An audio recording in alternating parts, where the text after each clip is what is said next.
ಲೋಕಸಭೆಯಲ್ಲಿ ಮಂಡನೆಯಾದ 3 ಮಹತ್ವದ ಮಸೂದೆಗಳಿಗೂ ಸೋಲಾಗಿದೆ. ಇಡೀ ದೇಶವೇ ಎದುರು ನೋಡ್ತಾ ಇದ್ದ ಮಹಿಳಾ ಮೀಸಲಾತಿ ಮಸೂದೆಯನ್ನು ಪ್ರತಿಪಕ್ಷಗಳು ವಿರೋಧಿಸಿವೆ.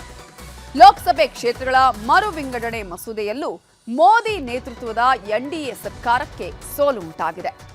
ಲೋಕಸಭೆ ಅಧಿವೇಶನದಲ್ಲಿ ಮೊದಲು ಮಹಿಳಾ ಮೀಸಲಾತಿಗಾಗಿ ತಂದಿದ್ದ ನಾರಿ ಶಕ್ತಿ ವಂದನ ಅಧಿನಿಯಮ ತಿದ್ದುಪಡಿ ಮಸೂದೆಯನ್ನ ಮೊದಲು ಮತದಾನಕ್ಕೆ ಹಾಕಿದ್ರು.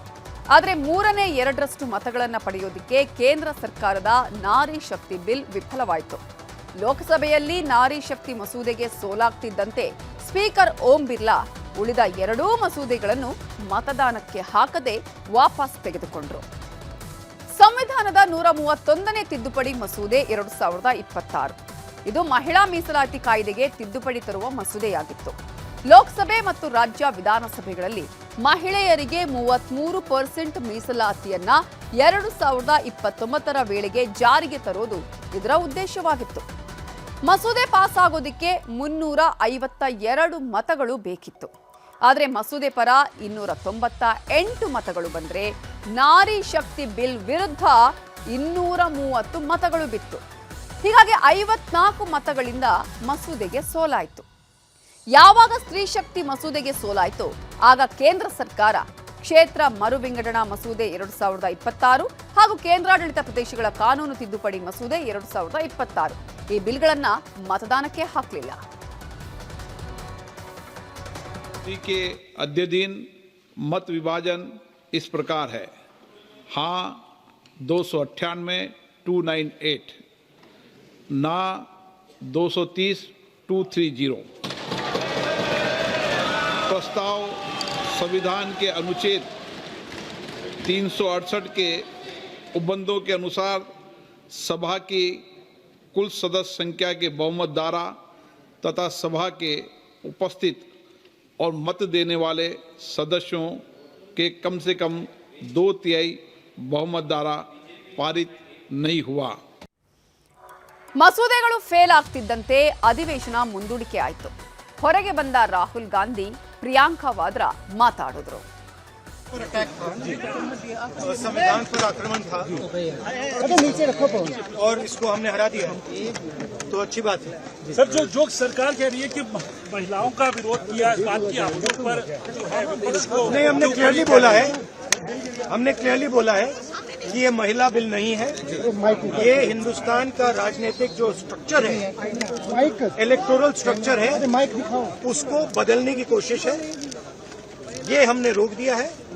और मैं अभी कह रहा हूँ, प्रधानमंत्री से कह रहा हूँ, अगर आप महिला बिल चाहते हैं 2023 का महिला बिल निकालिए, उसका इम्प्लीमेंटेशन आज से करिए और पूरा का पूरा ऑपोजिशन 100% आपको समर्थन देगा और महिला बिल हम इमीडिएट इम्प्लीमेंटेशन करा देंगे। की बात नहीं थी, ये देश के लोकतंत्र की बात थी, ये देश की अखंडता की बात थी।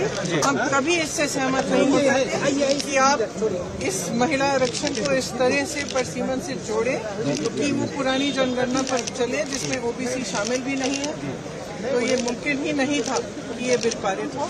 और मेरे ख्याल से हमारे देश के लोकतंत्र के लिए, हमारे देश की अखंडता के लिए ये एक बहुत बड़ी चीज है। विरोधी माइंडसेट की वो कह रहे हैं जिन्होंने हाथरस में कुछ नहीं किया, जिन्होंने उन्नाव में कुछ नहीं किया, जिन्होंने मणिपुर की महिलाओं के लिए कुछ नहीं किया, जिन्होंने खिलाड़ियों के लिए कुछ नहीं कहा, ये कह रहे हैं कि हमारा विरोधी माइंडसेट है महिला। ಸ್ತ್ರೀ ಶಕ್ತಿ ಮಸೂದೆ ಜೊತೆಗೆ ಲೋಕಸಭೆ ಕ್ಷೇತ್ರಗಳ ಮರು ವಿಂಗಡಣೆ ಬಿಲ್ ಕೂಡ ಸೇರಿಸಿದ್ರು. ಹೀಗಾಗಿ ನಾರಿ ಶಕ್ತಿ ಮಸೂದೆಗೆ ಸೋಲಾಯಿತು. ಆದರೆ ಇದಕ್ಕೂ ಮೊದಲು ದಕ್ಷಿಣ ರಾಜ್ಯಗಳಿಗೆ ಅನ್ಯಾಯ ಆಗಲ್ಲ ಅಂತ ಅಮಿತ್ ಶಾ ಲೋಕಸಭೆಯಲ್ಲಿ ವಿವರಿಸಿದ್ರು. कर्नाटक, आंध्र प्रदेश, तेलंगाना, तमिलनाडु और केरला 4-5 राज्यों का जो काल्पनिक एक दक्षिण उत्तर करा है, इसके 5 राज्य है, उसकी 543 सीटों में अभी स्ट्रेंथ है 129। अब 129 जो स्ट्रेंथ है 543 के प्रतिशत निकालते हैं तो 23.76% होती है। अब 50% वृद्धि कर जब ये 5 राज्यों की सीटों का हम आवंटन करते हैं तो 129 से बढ़कर 195 होती है। 129 के बढ़कर सीटें 195 होगी, जिसका 816 में प्रतिशत बाहर निकालते हैं तो 23.87 आएगा। ಇನ್ನು ದೇಶದ ರಾಜಕೀಯ ಚಿತ್ರಣವನ್ನೇ ಬದಲಿಸೋ ಲೋಕಸಭಾ ಕ್ಷೇತ್ರಗಳ ಪುನರ್ ವಿಂಗಡಣೆ ಮಸೂದೆ ಜಾರಿಯಾಗಲ್ಲ. ಹೀಗಂತ ಲೋಕಸಭೆ ಪ್ರತಿಪಕ್ಷ ನಾಯಕ ರಾಹುಲ್ ಗಾಂಧಿ ಅಧಿವೇಶನದಲ್ಲೇ ಮೊದಲೇ ಸವಾಲು ಹಾಕಿದರು. You are trying to rejig the Indian political map.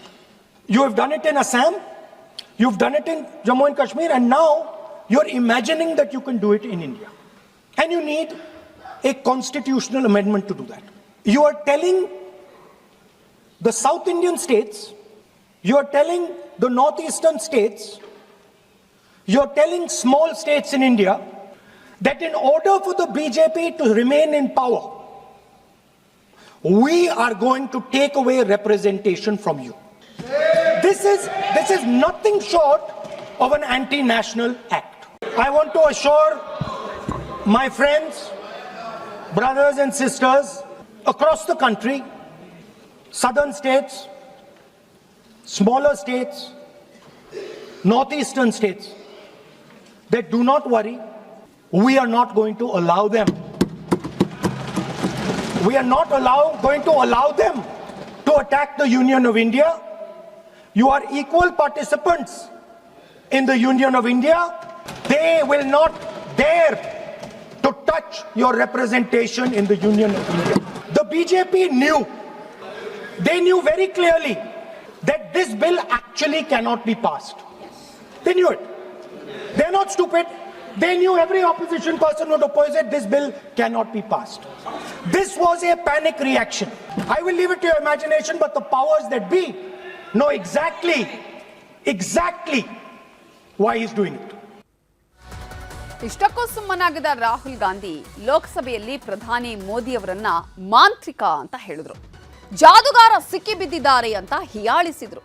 ಇದಕ್ಕೆ ಕೆರಳಿದ ರಕ್ಷಣಾ ಸಚಿವ ರಾಜನಾಥ್ ಸಿಂಗ್ ಕ್ಷಮೆ ಕೇಳಬೇಕು ಅಂತ ಪಟ್ಟು ಹಿಡಿದರು. Sir, the truth is the magician has been caught. The magician of Balakot, the magician of demonetization, the magician of Sindhur has suddenly got caught. Why? Yeah. Because he was... No. इस देश की जनता ने उन्हें प्रधानमंत्री बनाया है। हमारे दल को इतनी स्ट्रेंथ दी है, इस स्ट्रेंथ के कारण वह प्रधानमंत्री बने। या किसी व्यक्ति का यह अपमान नहीं कर रहे हैं बार बार मैजिशियन कहकर, देश की जनता का अपमान कर रहे हैं अध्यक्ष महोदय। और मैं आपसे अनुरोध करना चाहता हूं, जिन शब्दों का इन्होंने प्रयोग किया उसे सदन की कार्रवाई से बाहर निकाला जाना चाहिए और राहुल गांधी को क्षमा मांगनी चाहिए देशवासियों।